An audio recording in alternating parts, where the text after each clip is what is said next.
Buenos días a todos. Gracias, Roberto, por la invitación.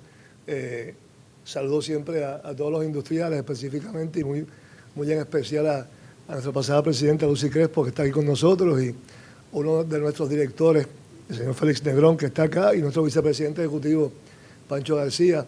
Terestela, hola. Mucho gusto en verte. Y saludos a todos los amigos que están hoy aquí con nosotros. Allá arriba está Billy. Sir William Rifkol, saludos, un abrazo. Roberto me pidió que les hablara un poco de lo que está ocurriendo en estos días en Puerto Rico desde el punto de vista de la economía y los efectos que pueda tener lo que ocurre en Washington con la economía. Si este foro lo hubiésemos hecho en 3 semanas, hubiésemos tenido una reflexión clara de hacia dónde vamos, porque ya se hubiese dado todo lo que se tiene que dar en los próximos días para que Puerto Rico sepa ciertamente qué instrumentos va a tener y cuál debe ser su próximo modelo económico. Así que estamos un poquito anticipados, pero podemos de alguna forma sacar la bolita de cristal y hablar un poquito de lo que pudiera ser que ocurra en los próximos días. Me parece importante, by the way, destaco que la esposa de Roberto, Gloria, me pidió buenas noticias. ¿Dónde está Gloria? Está ahí arriba. Yo voy a hacer todo lo posible por darle buenas noticias, ¿sabe? Así que no se preocupe. Esa reflexión que ustedes tienen ahí, económica, es pre-María, ¿verdad? Una cosa es el Puerto Rico pre-María, otra cosa es el Puerto Rico después de María.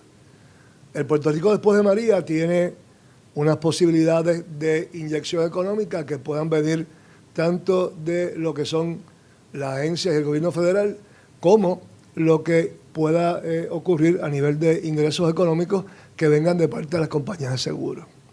Y eso pues, en los datos que nos han llegado, pudiese ser unas cantidades de entre 10 y 15 billones en lo que son las reclamaciones de seguro. Claro, yo pienso que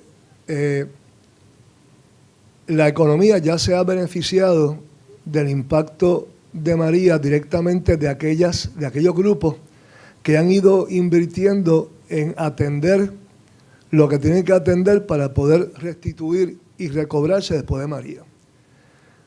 Y pienso que mucho de ese dinero que llegue se quedará en Puerto Rico o se va a reinvertir de acuerdo a lo que ocurra finalmente en el Congreso.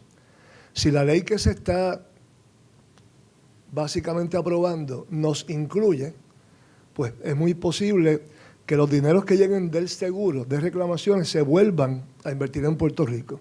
Si esa ley nos excluye, pues es muy probable que no sea así. Así que hay que tener cuidado en cuanto a cómo uno va a proyectar esos dineros, porque puede que no se queden en Puerto Rico. Desde el punto de vista de lo que son los insumos y las transferencias federales, pues sí, esas deberían de llegar, deberían tener un impacto importante, aunque, por ejemplo, nos ocurre, y ya podemos ver que hay muchas de ese capital que no va a tener ningún impacto. Por ejemplo, los 800 millones a Fluor Daniels, sí, es importante en poder recobrar la energía, pero eso no va a tener un gran impacto porque son empleos que han importado de fuera de Puerto Rico, son postes que llegan también fuera de Puerto Rico, es cable que se compra en el supply chain que no es Puerto Rico, así que gran parte de todo ese dinero no va a impactar la economía. De hecho, las cientos y tantos de miles de residencias, que casi todas son informales, que se afectaron, y el dinero que de alguna manera se destaque para ayudar ¿verdad?, a esas familias a volver a tener su casita. Sí, eso nos va a ayudar momentáneamente. Tendremos un sector de la construcción ocupado por unos años atendiendo ese tipo de inversión, pero eso es temporero. Eso cuando acabó, acabó. Así que los dineros de FEMA no los podemos ver como dineros que vayan a impactar la economía a plazo medio, sino que básicamente es una ayuda para restaurar lo que hemos perdido. El gran reto en ese ejercicio es tratar de que esa restauración transicione a una restauración permanente que de alguna forma pues, nos ayude a tener una infraestructura mucho mejor. Hasta ahora yo no lo veo así. Hasta ahora estamos poniendo postes donde habían postes, poniendo cables donde habían cables. Así que todavía eso no se ha logrado y típicamente estas agencias no tienen eso como norte porque lo que tienen como norte es atender la urgencia. Y atender la urgencia es ponerle un torniquete, es evitar la hemorragia, o en este caso es devolver el cable y el poste en donde hace falta para que podamos de nuevo levantar las operaciones y empezar a trabajar. Así que quería mencionarle eso porque es importante que tengamos claro que esos dineros no necesariamente van a influenciar y van a aportar y afectar positivamente a la economía. Volviendo a la reflexión que puso Paco, la población es fundamental para tener mercado. Esa población probablemente de 3.4 millones deba estar en 3.1 o 3.2. ¿Quién se beneficia de eso? Florida, que va a tener 200, 300, 400, 500, 600 o 1 millón más de puertorriqueños que van a estar ocupando puestos importantes en la Florida, que van a estar llenando necesidades en el estado de la Florida y que van a ser 1 millón de bocas más, 1 millón de casas más vendidas y 1 millón de personas aportando, ¿verdad?, en contribuciones al estado de la Florida. Así que en la medida en que nosotros no podamos cerrar la válvula de la inmigración a Estados Unidos, en esa medida tenemos un problema serio. Esos datos que tiene Francisco, donde se impactan muy favorablemente, son con el fenómeno de la manufactura de alto calibre, ¿verdad? Tenemos las empresas multinacionales, que son empresas muy evolucionadas, con una capacidad enorme, con un volumen enorme, y que en efecto ha sido la columna vertebral de Puerto Rico. Esas son las mismas empresas que en este momento pudieran sufrir unos cambios de frente a una ley de contribución sobre ingresos que va a enmendar la cláusula 931 que afecta, ¿verdad?, que afecta la forma en que las empresas foráneas son tratadas a nivel contributivo. En la medida en que nosotros no podamos mantener estas compañías creciendo en Puerto Rico, al tiempo que logramos otras provisiones para que otras compañías vengan, en esa medida Puerto Rico colapsa. Si nosotros logramos que, por el contrario, las multinacionales se puedan mantener, puedan crecer, y que en efecto tengamos un ecosistema empresarial que provoque que otras vengan, ahí es que tenemos una gran oportunidad de desarrollar nuestra economía y de tener una explosión exponencial en positivo. Y hacia eso es que hemos estado tratando de educar al Congreso, de llevar el mensaje y de forzar a un gobierno que finalmente ha entendido que la manufactura es la piedra angular. De hecho, no es muy difícil entenderlo hoy en día, ¿no? Porque, de nuevo, después de María no hay turismo, o muy poco, 30 y pico de hoteles cerrados, no sabemos si vuelvan. Vaya y busca un plátano en la plaza del mercado a ver si consigue algo de agricultura, tampoco tenemos. La agroindustria muy sufrida. Los economistas y los datos nos dicen que posiblemente 2 de cada 4 negocios, 1 de cada 2 de los negocios privados no vuelvan. Así que el tema a nivel de Puerto Rico después de María es crítico y lo que nos queda es la manufactura. 73,000 empleos directos que están distribuidos a través de Pharma, Medical Device, Biociencia, algo de textiles, algo de electrónica, algo de aeroespacial, ¿verdad? Y muchas empresas pequeñas de manufactura locales. Y esa es la piedra, esa es la columna vertebral que tenemos que defender porque, de nuevo, aparte de que es lo que nos queda, es lo que nos ha llevado al progreso. Esa tabla y esas gráficas que ha presentado Francisco se fundamentan en el éxito de la manufactura. Entonces, pues, ¿dónde está el reto? El reto está, como le hemos estado mencionando, en que tenemos que lograr un escenario en esta ley importante que se está confirmando en el Congreso, en donde hay 2 versiones, una de la Cámara de Representantes y una del Senado, que son dos versiones distintas. Y ahora estamos sometidos a un proceso de reconciliación en donde se supone que esas dos versiones se homologuen. Haya un trabajo para homologar dos en uno. Esa es una gran oportunidad para Puerto Rico, y la Asociación de Industriales, igual que el sector privado, ha estado trabajando con los líderes del Congreso día y noche tratando de llevar la comunicación, el mensaje de la importancia que tiene Puerto Rico en el ecosistema económico americano. Porque para ellos no es importante lo que necesitamos. Para ellos es importante que lo que necesitamos les ayuda a crecer y a mantener una economía robusta y de alguna forma, impacta en sus intereses políticos.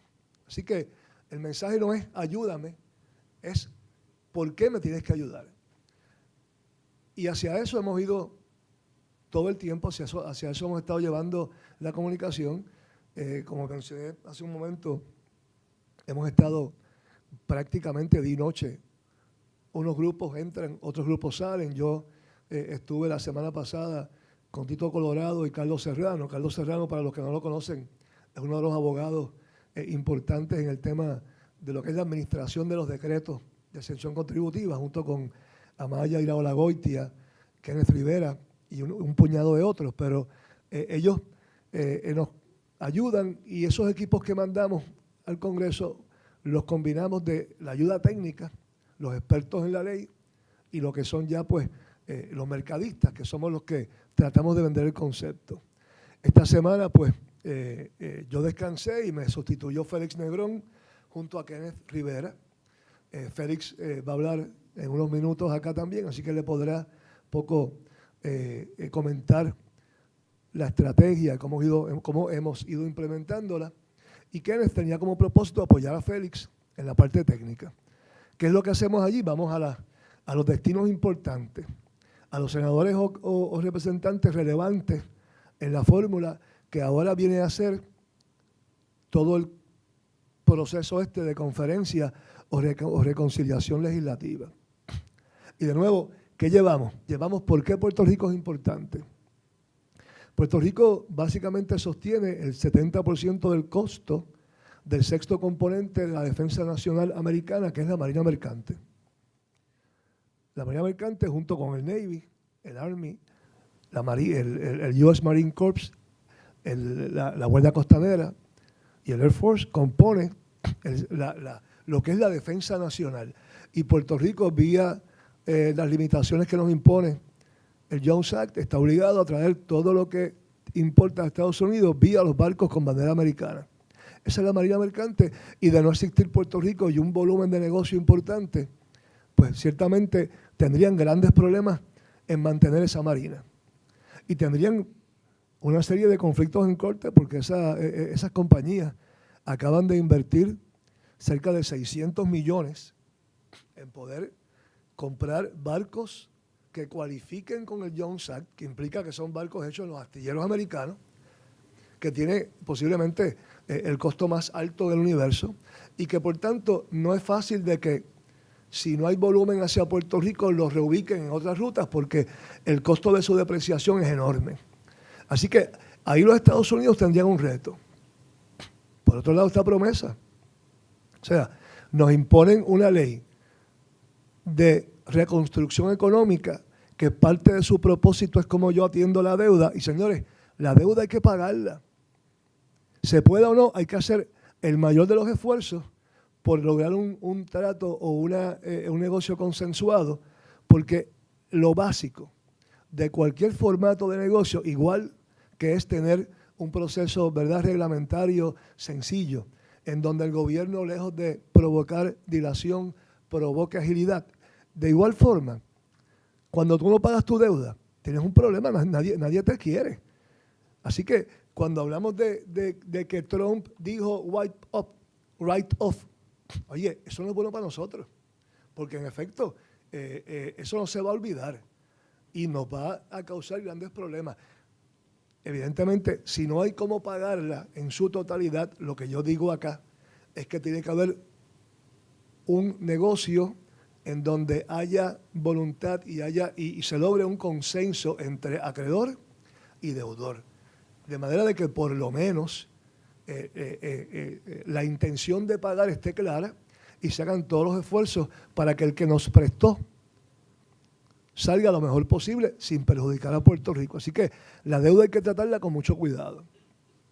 Volviendo al Congreso y volviendo a la mecánica de estos días, hemos visto un gobernador alineado con el sector de la manufactura y hemos visto una comisionada residente que por la dinámica de su posición, que es distinta a la del gobernador, y obviamente la comisionada se entretiene, trabaja en un ecosistema de congresistas, staffers, que también es distinto. Así que esa telaraña le requiere a ella ser mucho más táctica en sus cosas que lo que sería un gobernador que va directamente a ver un congresista. Ella necesita que lo que finalmente necesita Puerto Rico se incluya y posiblemente los caminos de ella sean distintos, aunque quiera llegar al mismo lugar. Lo importante es que lleguemos al mismo lugar. Si llegamos a una ley que no beneficia dramáticamente a Puerto Rico, no hicimos nada. Porque en el momento actual de Puerto Rico, después de María, y yo pedí esa pizarra, ¿verdad?, para reflejar un poco dónde estamos. Estamos ahí, estamos en blanco, con excepción de lo que es las multinacionales, que no venden en Puerto Rico, fabrican para exportar. O sea que la multinacional no se beneficia directamente de un mercado en Puerto Rico. Puerto Rico se beneficia de que son empresas que pueden llegar a atender otros mercados. Así que, con excepción de las multinacionales, estamos aquí. Llevamos 10 años ahí. Y luego de eso viene una desgracia sin precedente. Y nos lleva todavía a más confusión. En paralelo, el proyecto de la reforma contributiva toma una velocidad enorme, luego del rechazo y reemplazo que no tuvo acierto en el Congreso de las medidas del Partido Republicano para, de alguna manera, sustituir el plan de Obama. Así que esto toma ahora una agilidad y una velocidad increíble, exponencial. Y allí estamos tratando de que lo que de alguna manera ocurra sea para beneficio. Si lo que ocurre le permite a las multinacionales un phase-out de 10 años, no logramos nada. Si le permite a las multinacionales una situación más o menos estable, logramos retener los empleos, pero la economía sigue hacia abajo. De nuevo, y esto lo tiene claro el gobernador y se lo hemos repetido un sinnúmero de veces a la comisionada. Lo que salga de allí tiene que ser tan bueno para que Puerto Rico produzca y progrese, que tiene que ser algo que explote la economía. Así que yo creo que ustedes estén claros de que en efecto nosotros hemos llevado el mensaje diáfano, derecho y sin ningún tipo de coma. O sea, ha sido derecho y punto. Hasta ahí yo quiero que abrir un poco esta pregunta, por si acaso alguien tiene alguna pregunta de qué es lo que ocurre ahora o qué es lo que, ¿verdad? Alguna otra preocupación que ustedes puedan tener, que yo pueda tener, pues con mucho gusto la atiendo ahora, aunque sé que va a haber un proceso de preguntas y respuestas. Abro ahora, me tomo el privilegio de abrirlo ahora para atenderlo específicamente. ¿Alguna pregunta? O sea que todos estamos igual de preocupados. A ver. Ok. En estos días, pues, ustedes saben que va a haber unas reuniones en Puerto Rico en donde el gobernador, la comisionada y el elemento político del Senado y la Cámara van a tratar de coincidir en una sola voz. El problema que tenemos con eso es que a quien le van a hacer caso en el Congreso va a ser a la comisionada residente. Ella es la portavoz de Puerto Rico, la portavoz oficial de Puerto Rico, es republicana, y es una mujer bien astuta, es una mujer bien capaz. Ella es simpática, ha logrado